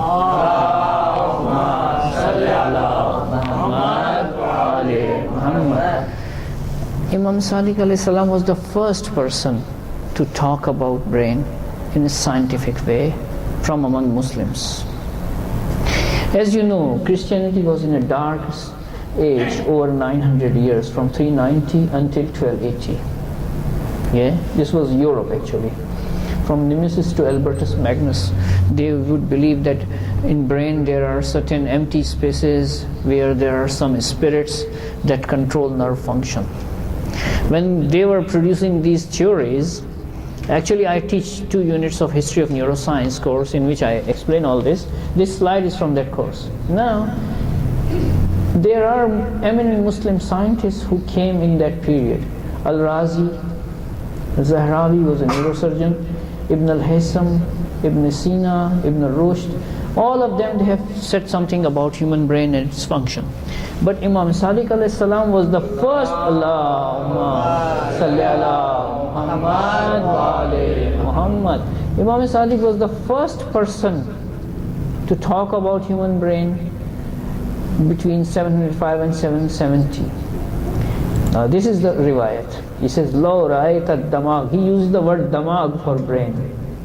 Now let's go back to the English version. If you look at the brain, you will find it wrapped up in membranes, one upon the other, to protect it from injuries and movement. The skull protects it as a helmet against being shattered to pieces by a knock or percussion on the head. The skull is covered with hair, like a fleecy covering, safeguarding it against heat and cold. Now these are the statements that modern anatomy and modern physiology confirms that this is true. At the time when Christians were saying brain has certain hollow cavities and there are some spirits that govern the brain, Imam Sadiq alayhi salam is talking pure scientific statements that are now true. Who then, he says, except Almighty Allah, endowed the brain with such a security and protection? And who made it the fountainhead of sense perception?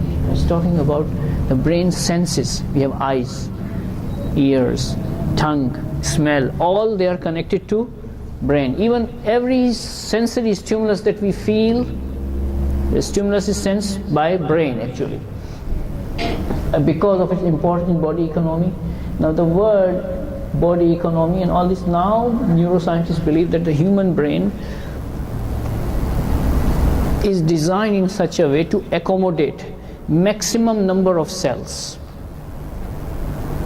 So human brain is designed in such a way, as the word economy says, that in minimum space most number of the cells have been accommodated in human brain, which does not happen in monkey brain. Then Imam says, why is the ear patterned intricately as a prison house, except that the sounds may be carried to the membrane for detection without damage thereto by the violence of air impact.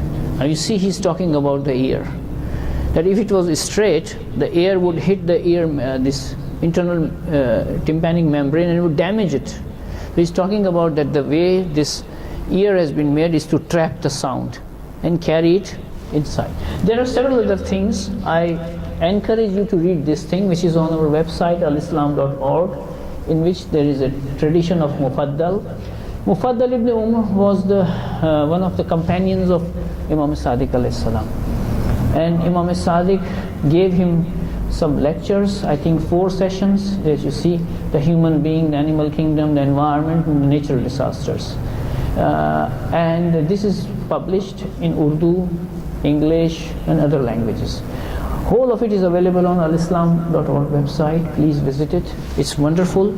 So what we conclude here is that Imam Sadiq alayhi salam mentioned human brain in a scientific way, and he was the first person to do it. Now let's compare human brain with the microchip. Now this is the latest computer microchip. Now this is a cell from the cerebellum, or the part of the brain behind. The cell is here, is known as Purkinje neuron. This is the computer chip, this is the cell. Which one is more complicated? Obviously, God-made chip is more complicated. It can have more information here. This is the Purkinje cell that controls the coordination of movement from cerebellum. The way I touch my finger, my nose, is because of function of these cells. This is a cell that has got 70,000 connections. How many? 70,000 connections by a single cell. This is in the hippocampus of the brain, the part of the brain which is involved in memory function. Memory goes here in this cell. Now, again you will say this one is not so complicated, this is more complicated. So modern neuroscience says that beyond doubt, brain is the seat of ideas. Brain is the place where thoughts, feelings, everything is there. It's the source of it. It controls it. It gives certain output. The information can be retrieved from the brain. And so neuroscience went a little bit higher, or a little bit deeper.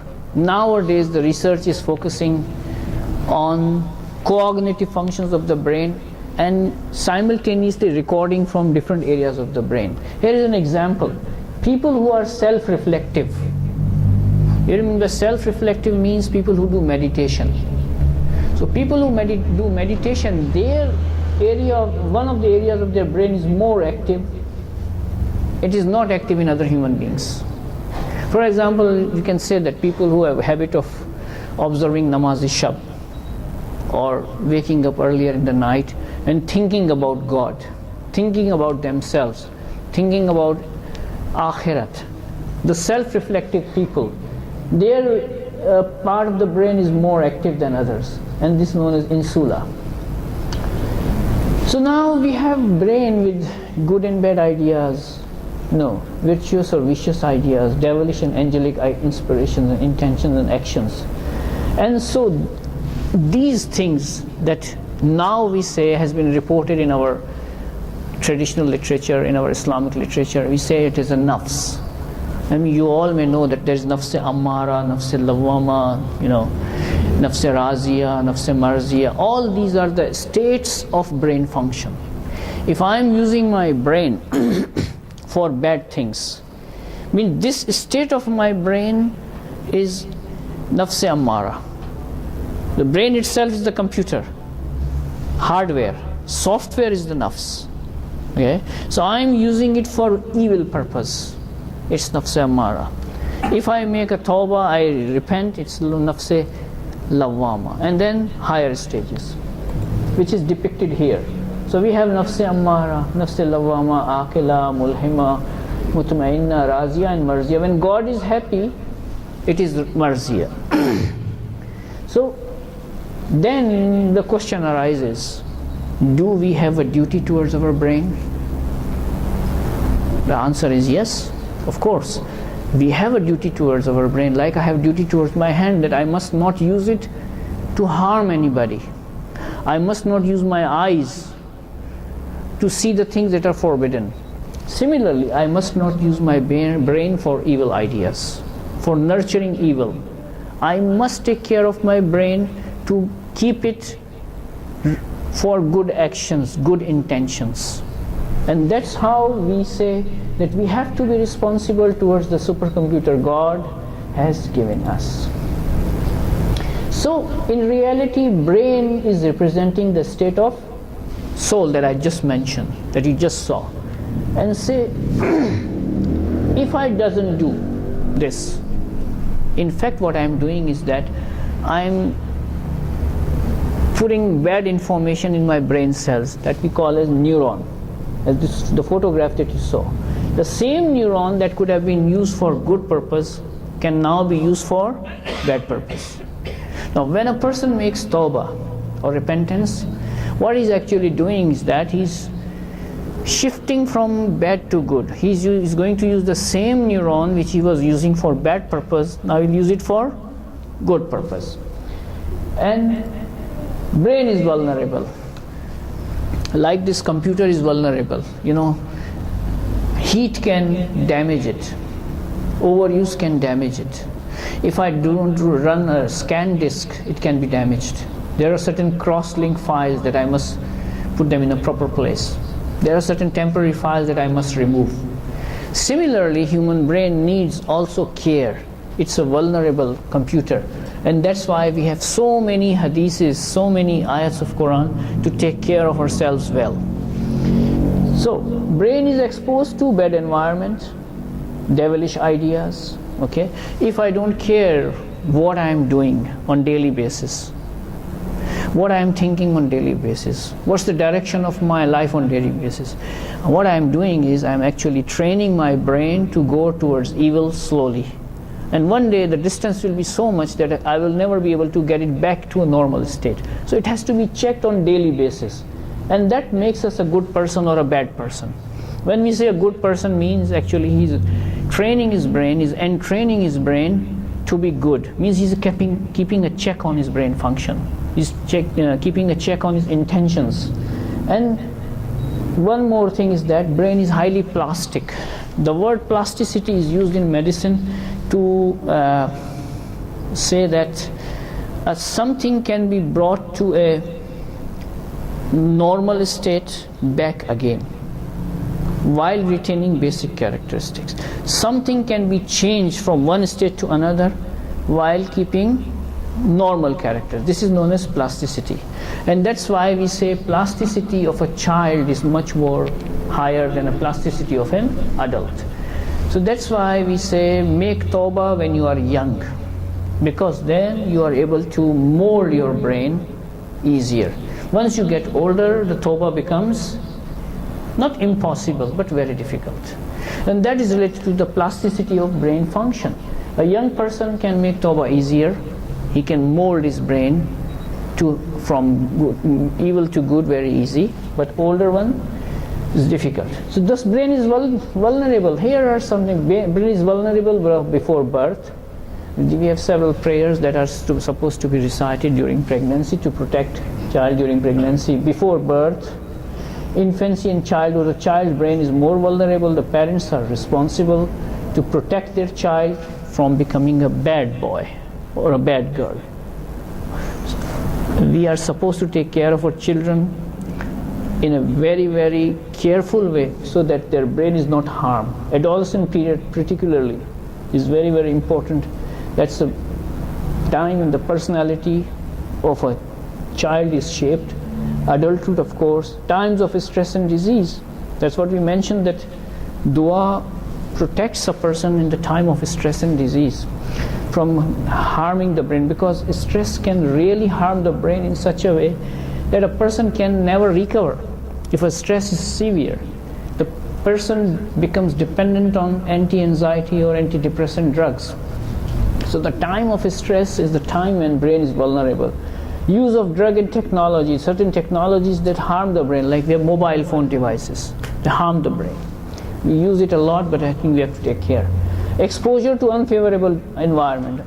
I'm in Kuala Lumpur, I see the environment is so harmful for young people.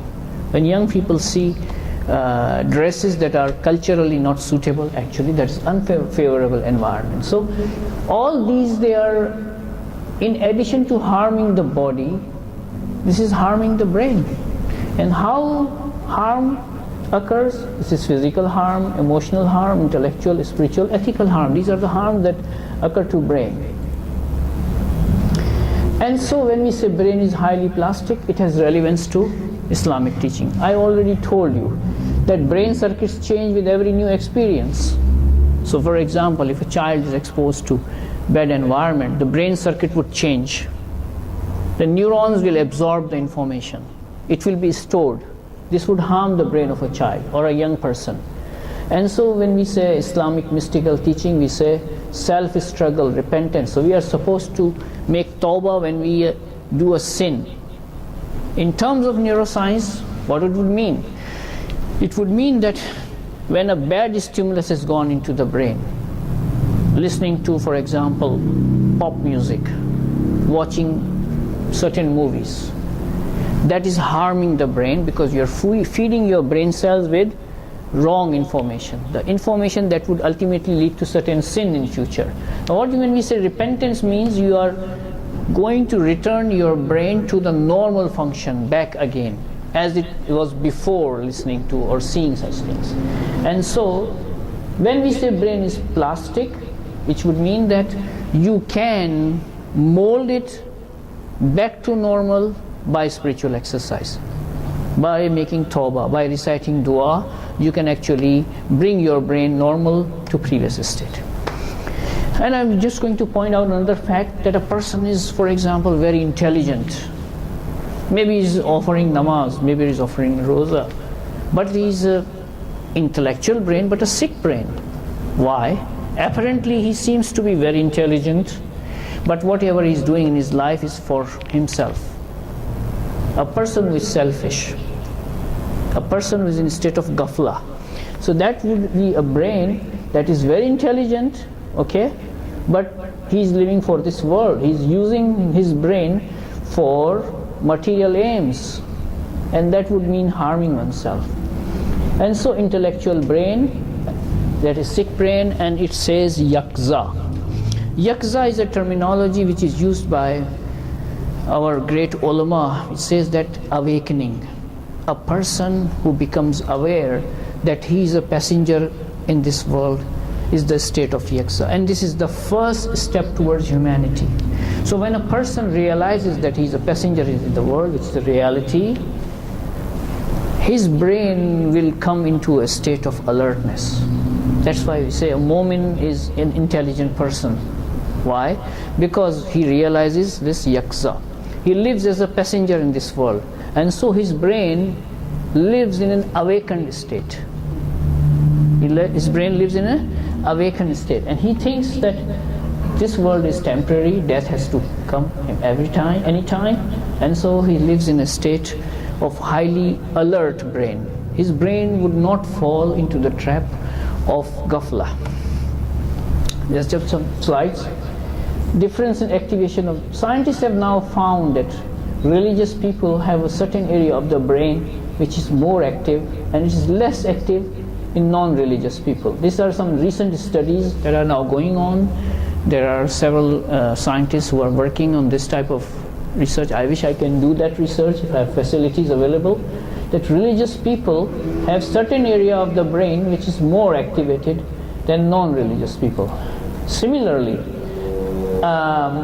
when you say certain religious statements like God, Prophet, Akhirah, something like that, there is a different activation of areas in religious and non-religious people. You can see that in religious people, several areas of the brain are activated, but in non-religious people only certain limited areas are activated.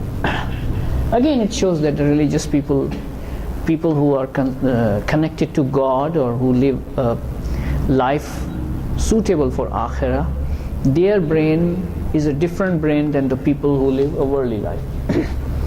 And so when I say ethical brain, means ethical use of brain, using the brain for the purpose of following God, following what Prophet has said, living as a passenger, daily reflection, keeping your brain safe from harm, intellectual harm, ethical harm, emotional harm, and that would mean an ethical brain. For example, it describes disease of soul, jealousy. Okay, when a person is jealous, actually he's harming his brain. He's training his brain to harm somebody. That's a jealous brain.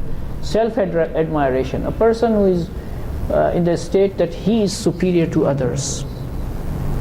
Very often that word I is heard in his talk. That is self-admiration. Pride, ostentation, making riya. These are the states of soul, but the physical seat is brain. So a person falling into the trap of disease of soul, actually he's distorting his brain's normal role which God has given. A person who is hasid, actually, he is using his brain's neurons to process information to harm another person. And so Islamic teachings, for a healthy brain, we have prayers and supplications, we have self-reflection or tafakkur. It is said that 1 hour of tafakkur is more valuable than 60 years of worship in our hadiths. Why? Because tafakkur modifies the total brain function. When you are doing tafakkur, actually you are entraining your brain to come back towards God, to realize your duties. That is tafakkur. So if a person is engaged in tafakkur, actually he is bringing his brain back to the basal state. Then riyazat, spiritual exercise, jihad bin nafs, on daily basis, training and education, obligatory practices, recommended practices, legal rulings. We have legal rulings to protect brain. For example, it says you are not supposed to drink wine. Legal ruling, because wine damages the brain. Beer damages the brain. Watching obscene movies what damages the brain. These are legal rulings, haram. So it means that there are legal rulings in Islam which are meant for protection of brain. And so neuroscientific correlates. That's my favorite topic. Then we say we have to fight our bad ideas and accept good ideas, and then perform good actions. So first fight bad ideas, and then accept good ideas, perform good actions. According to modern research, this means that an individual is slowly training his neurons. So if a child is brought in a good environment, a child is trained in a good environment, it would mean that you are actually training the brain of your child to become more acceptable towards good things and become resistant towards bad things. You're training your child's brain to become a good personality in future. Being an adult, become a good personality. Thus, with practice, the bad information will be suppressed and totally blocked, and good information will be facilitated. An ethical and spiritual person is the one who has more power to suppress bad ideas. So how far you can resist bad ideas, how much you can resist bad ideas, that determines the spirituality of yourself. If you are able to resist bad ideas more than others, means you are more spiritual. And if you are easily able to accept good ideas, means you are more spiritual. And that means training your brain. Certain people are fanatic, as we say, extremists. Certain people are very passive, coward. There are certain people who are balanced. This has been related to a part of brain which is known as medial prefrontal cortex, and it shows that people who are timid, who lack self-control, they have hypofunction. Certain people who are rigid, they have hyperfunction. Then there is the balanced level of religious activity. Scientists have now shown clearly that this part of the brain can determine the personality of a person as opposed to his religious activity. So if I have an extremist behavior, this means that I have not entrained this part of my brain to become a balanced in activity. What does it mean? That again, as I said before, this supercomputer that God has given me, I have certain responsibilities towards it. The moment I fell in a sin, I must repent to bring it back to a normal state. If I do not do, next day it will become more and more away from normal, and then it can become in such a state that making it back to normal towards balanced function will become impossible. That's why in our religious teachings it is said that when you commit a sin, you must do tawbah immediately. It's wajib. And coming to the end of my talk, highly religious people who are highly religious, very high in their religiosity, when they pray, scientists have found that several areas of their brain are activated, as opposed to a novice, a person who does not do meditation. A person who is very religious, several areas of the brain are recreated. Why? Because in his prayer he considers many people. I mean, we have some story of Hazrat Fatima Zahra. Allahumma salli ala Muhammad wa ali Muhammad. That's the best example I can cite. That this story is written in Sayyid Mutahari's book Dastan-e-Rastan, the stories of righteous, that Imam Hassan alayhi salam, Allahumma salli ala Muhammad wa ali Muhammad, that Imam Hassan alayhi salam was listening that his mother was praying in the night, and she was taking the names of Prophet's friends, the neighbors, the moments, but she was not saying the names of the family members. And then when Hazrat Zahra finished the prayer, Imam Hassan asked it, mother, you didn't take our names. So she said that first neighbors and people, then family. So that is an example when highly religious people, they pray, they consider the whole environment in their prayers. The scientists have found this thing. And so we have certain responsibilities. We have responsibilities towards our brain. The parents have, the family members, friends, teachers have responsibility to nurture healthy brain, scholars and intellectuals, society members, rulers, law enforcement authorities, all have responsibility towards healthy brain. And finally, physicians and healthcare providers. I would emphasize individual responsibility.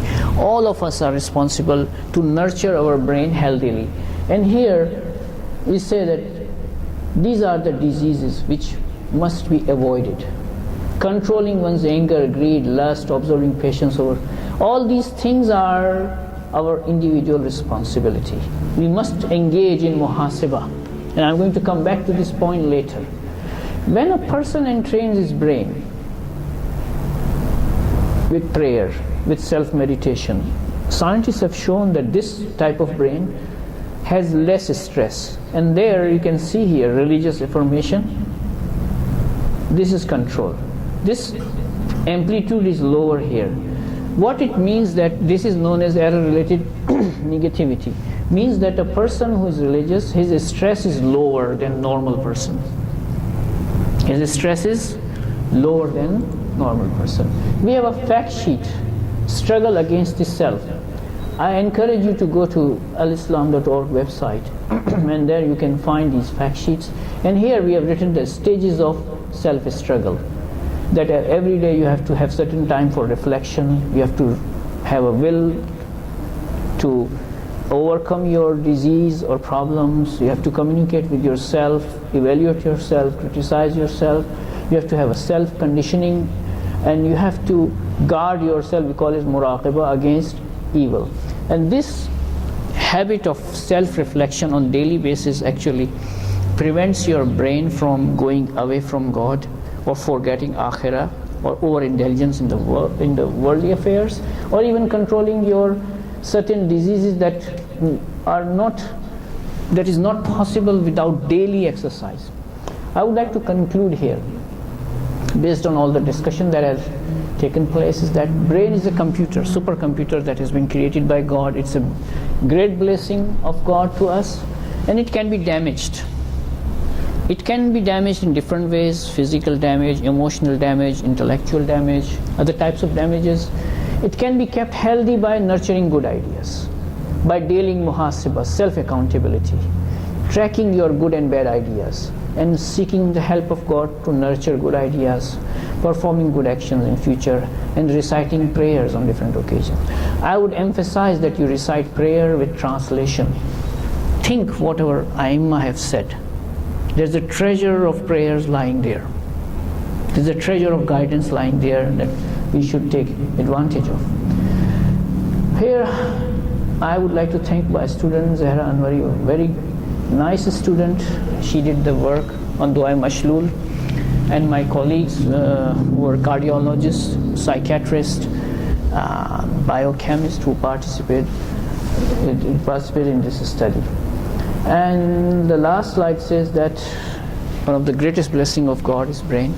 We must thank God for giving us this supercomputer, making us, as Quran says, we are the best of creatures of God. The way we use our brain in this world will determine our world and akhirat. So let's use it for akhirat, inshallah. Thanks for your attention. May Allah bless you. Salawat.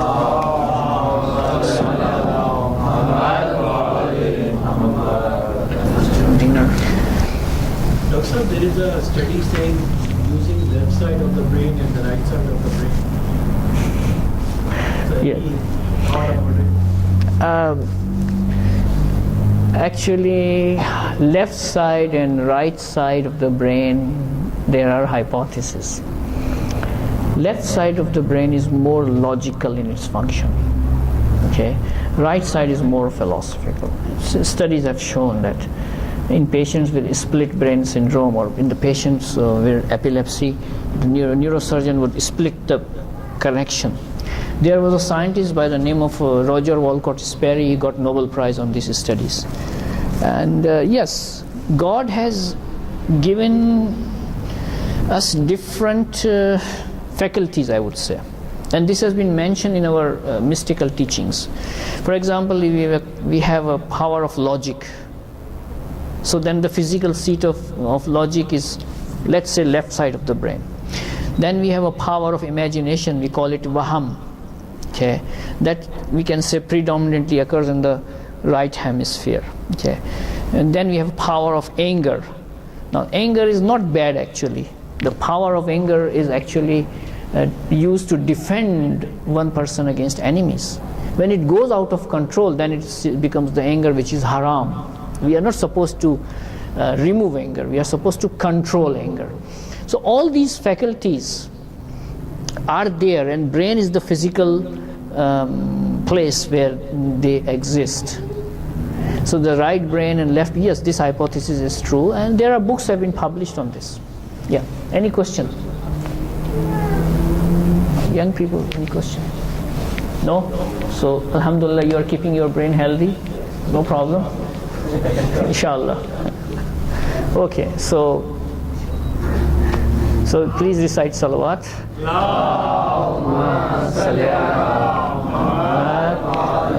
And colleagues who are involved in this type of research, which is really very difficult research. Making a graph can take 3 years. I would repeat, making a graph can take 3 years. It's a very hard work. So we need your prayers, inshallah, and you pray for us that God gives us more tawfiq, inshallah. I thank Haj Qasim for his invitation, and Komel, and alhamdulillah, the hard work people are doing, especially Hassan is doing very hard work in his hospitality. Thank you very much.